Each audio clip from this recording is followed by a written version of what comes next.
दिल्ली नगर निगम का चुनाव प्रचार थम चुका है और मुद्दे एक दूसरे पर हावी हो रहे हैं। हमारे साथ बीजेपी के राष्ट्रीय प्रवक्ता आरपी सिंह जी हैं, जो दिल्ली में भी राजनीति करते रहे हैं लंबे समय तक।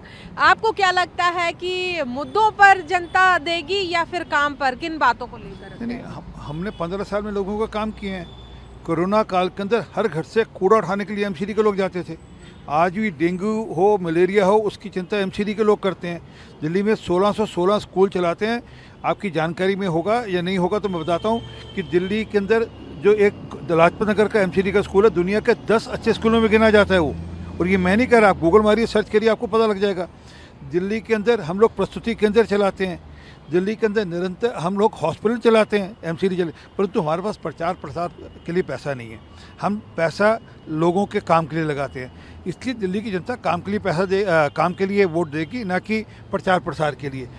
ईमानदारी से जिन्होंने काम किया उनके लिए वोट देगी। और ये जो बार बार कहते हैं ना कि एमसीडी करप्ट है, मैं एक एग्जांपल देता हूँ, ये प्रश्न बार बार आता है। गीता रावत एमसीडी की पार्षद थी, रिश्वत लेती है, पकड़ी गई। सिसोदिया साहब की विधानसभा में पार्षद थी, और रिश्वत किससे ले रही थी, किसके माध्यम से ले रही थी? रोहिंग्या के माध्यम से। तो ये तो इनका कैरेक्टर है। आप लोगों ने तो दिल्ली में जगह जगह ये भी लगाया है कि तिहाड़ से रिलेटेड सत्येंद्र जैन के पोस्टर हों या करप्शन के मामले, तो क्या ये चुनाव भ्रष्टाचार पर केंद्रित होता जा रहा है? फिर जो काम किया गया वो पीछे चला? दिल्ली में 3 बड़े भ्रष्टाचार के पहाड़ हैं, केजरीवाल, सिसोदिया और सत्येंद्र जैन। जिस प्रकार से मसाज हो रही है, जिस प्रकार से वहाँ सेवा उपलब्ध की जा रही है, और किससे सेवा कराई जा रही है? एक ऐसे व्यक्ति से जिसने अपनी बेटी का रेप किया, दूसरा भी एक रेपिस्ट है। उनको जबरदस्ती कह कर कह रहे कि तो हम फिजियोथेरेपिस्ट डिक्लेयर करें। जेल के अंदर फिजियोथेरेपी सेंटर अलग से है, जेल नंबर 3 में, जिसमें 5 फिजियोथेरेपिस्ट अवेलेबल है, उनसे नहीं कराएंगे।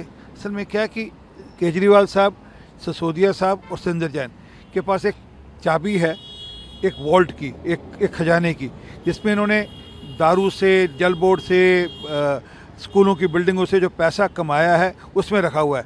और अगर सत्येंद्र जैन की सेवा नहीं करेंगे तो सत्येंद्र जैन कुछ भी उगलेगा तो केजरीवाल साहब मुसीबत में आते हैं। इसलिए भ्रष्टाचार बड़ा मुद्दा है दिल्ली के अंदर, इसलिए उनकी इतनी चिंता हो रही है, जेल में बैठे हुए चिंता हो रही है।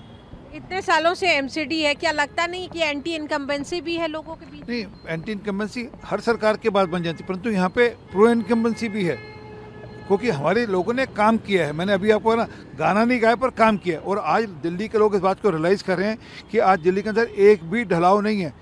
478 ढलाव थे बंद हो गए, उनकी जगह 250 कॉम्प्रेक्टर लगा दिए गए हैं। अब वो कॉम्प्रेक्टर मशीन से कूड़ा इकट्ठा होकर बंद होकर वो यूज़ होता है। दिल्ली के अंदर पहली बार कूड़े के माध्यम से बिजली का उपयोग शुरू हुआ। ये लगातार लोग देख रहे हैं कि निरंतर इस प्रकार के काम हो रहे हैं। तो इस बार जनता इस बात पे वोट देगी कि कौन लोग ईमानदारी से काम करेंगे, और इस बात के लिए भी कि इन्होंने लगातार एमसीडी का गला घोंटा। 40,000 करोड़ रुपये एमसीडी का जो फाइनेंस कमीशन के रिपोर्ट के अनुसार देना था, इन्होंने दिया नहीं। अब क्योंकि अमित शाह जी ने पूरा स्ट्रक्चर ऐसा कर दिया कि सेंटर से सीधा पैसा एमसीडी तक आ जाएगा, तो लोगों को एक बड़ी आस बंधी है, और क्योंकि पता है कि ये लोग काम करने वाले हैं।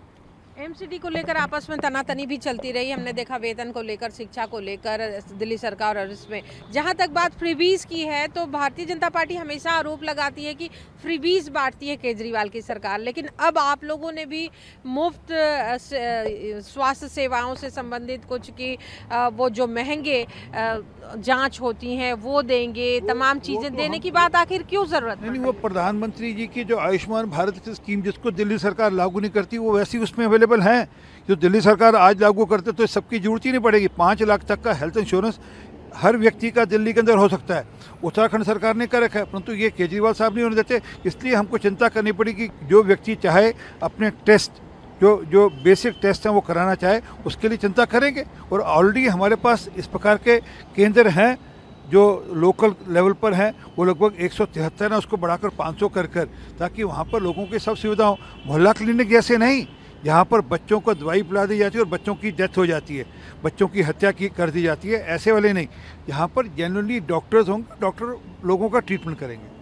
एक आखिरी सवाल सिंह साहब, गुजरात चुनाव में भी आप के नेता मोदी जी का नाम ले रहे हैं और एमसीडी के चुनाव में भी वो मोदी जी का नाम लेके, तो क्या केंद्र के नाम पर ही हर जगह चुनाव? नहीं, हमारे पास नेता है तो हम नाम लेते हैं। हमारे पास मोदी जी, अमित शाह जी, नितिन गडकरी जी, नेता है तभी हम नाम लेते हैं। पीयूष गोयल जी हमारे पास नेता है तभी नाम लेते हैं, इनके पास तो नेता ही नहीं है, ना नीति है। हमारे पास नेता भी है और नीति भी है, और हम अपने नेता और नीति को लेकर लोगों तक जा रहे हैं।